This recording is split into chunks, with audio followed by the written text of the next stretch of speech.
Assalamu alaikum rahmatullahi wa barakatuh. My name is Sada Asif.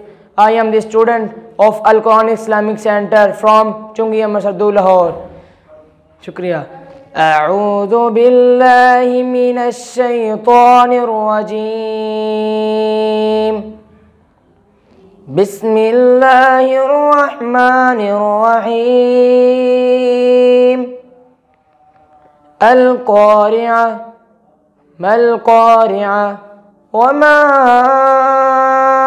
أدراك ما القارعة يوم يكون الناس كالفراش المبثوث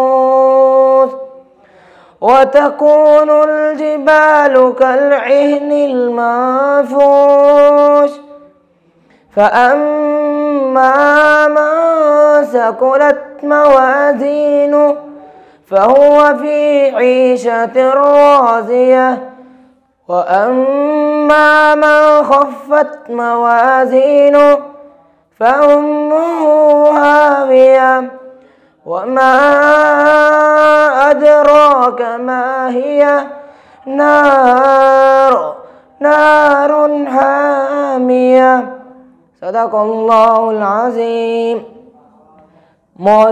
ऐसी ज़्यादा वीडियोज़ देखने के लिए हमारे चैनल अल कुरान इस्लामिक सेंटर को लाइक शेयर एंड सब्सक्राइब करना ना भूलिएगा। शुक्रिया।